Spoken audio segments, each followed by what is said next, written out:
aide to Steve Barclay when he was Chief Secretary to the Treasury. That's Leon Emirali, who joins us now. Leon, thank you for being with us. Look, we are expecting this press conference now from Liz Truss a little later. There will be plenty of speculation, plenty of rumour until we see and hear her stand up. What can the government announce that would restore a bit of credibility to their handling of this crisis, do you think? Well, I think the overriding amount of speculation is around the U-turn, yet another U-turn on parts of that mini budget. There's talk of the corporation tax cut being restored. So that would be another U-turn from the mini budget. But ultimately, if that is the case, the decision from Liz Truss and her political team will have been that they announced this mini budget 3 weeks ago, the 23rd of September, and it's been leading the political agenda ever since. And I think they need to find a way to draw a line under that, to buy themselves some breathing space, both in the markets as well as politically, so they can get on with trying to implement some of their vision beyond just what was announced 3 weeks ago. So I think that will be the intention of this press conference later this afternoon. Whether or not it achieves that or simply adds fuel to the fire, let's wait and see. Yeah, there are a lot of armchair critics looking at what's going on now and saying they just need to get on and do X or Y or Z. And we know the problem in Downing Street right now is keeping the party happy, keeping the public happy, keeping the financial markets happy, and underlying all of this, trying to maintain political credibility and economic credibility. It's a really difficult balancing act, isn't it? I think it's one of the most difficult challenges facing a Prime Minister perhaps since the Brexit vote. This has been an incredible tenure for Liz Truss. She has come into this position essentially with a plan which she hasn't communicated the justification for. To come into the job a couple of weeks in and then to announce such a sweeping change of economic direction is quite stark. And she hasn't had the opportunity to sell the vision for why she's doing that. And I think that is why the markets have reacted in the way they have. And that is why the polls are showing a significant lead for Labour. And I think they just have to stabilise the ship right now and try and move away from that mini budget and look at other areas of their policy platform that they want to deliver, because otherwise this is going to continue to dominate and the political problems will just keep piling up. One interesting line that has emerged this morning, Leon, is that the Chancellor himself will not be present at that press conference. Again, there'll be a lot of speculation about what that means, if anything. You've been there, you've been in the Treasury at times of turbulence. What will be going through their mind right now? What will they be doing when Kwasi Kwarteng arrives back from Heathrow into the Treasury today? What do they even start to do?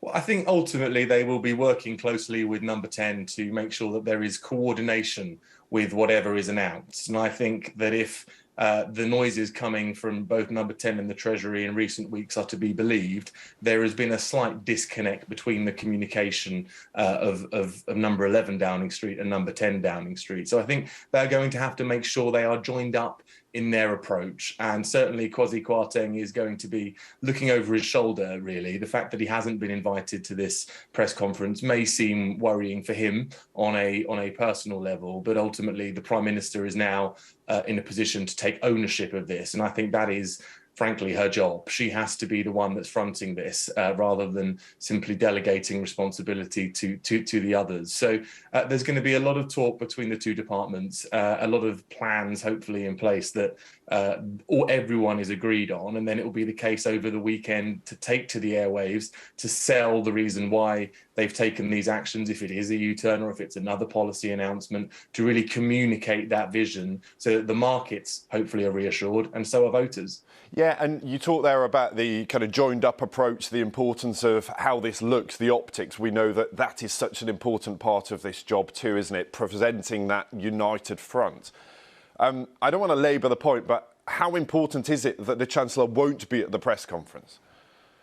Well, it is important. It looks as though that joined-up approach isn't happening, but ultimately I think Liz Truss is wanting to stamp her authority on this. We've seen very little of the Prime Minister. Little scrutiny has been given to the Prime Minister since she's taken this role. She's been taking a back seat, certainly when it comes to this mini budget. And I think we've now got to the point in the cycle of this story where it has to be the Prime Minister fronting this, where it has to be her taking responsibility and stamping her authority on it. So Kwasi Kwarteng, look, let's not speculate, but he is going to be quite worrying. He's going to be reading his Twitter feed and looking at that speculation as to his own future. But I think the priority now is just to get beyond this press conference, hope that that stabilizes the market somewhat, and then they can look at what the next steps are. But it is significant that Kwasi Kwarteng isn't there. For a big economic announcement, you would expect the Chancellor, the Prime Minister to be there in tandem together, delivering that coordinated message. So perhaps that isn't the case here, and there may well be other plans afoot. Let's wait and see. And we can't preempt. We don't know what the content of that press conference will be. But do you get a sense we're so far down this story? As you said, it's always in the headlines since it was announced, mainly for all the wrong reasons, that the only way to put this story to bed is for there to be a new Prime Minister and a new Chancellor? Well, that is certainly one of the options being considered. And I think the reason why the Conservative Party is one of the most successful political parties in the world is because it is ruthless in its ability to survive. And I think they will be looking at the polls and have a decision to make as to whether or not they are more vulnerable by deposing of a Prime Minister or a Chancellor only a couple of months into the job, or whether the vulnerability lies in that Prime Minister and that Chancellor, and they simply need to make a move to get rid of them. And I think that is going to be the decision that is weighing on Conservative MPs going into this weekend. They'll be taking soundings from their local association members, from their friends and family as to what they think is the right thing to do here. But ultimately, that is the choice to make. It isn't an edifying choice in any sense, but that is going to be a decision a lot of them will be making, and questions they'll be asking themselves and each other over the coming weeks if this situation doesn't improve. The thing a lot of people will find fascinating, frustrating, depending where you're coming at this from, is that the financial markets and investors and city traders seemingly have so much power in this relationship that they can almost dictate economic policy by their actions, whether that's selling government debt or buying government debt or taking their money out of the pound because they don't like the return that they will get on it.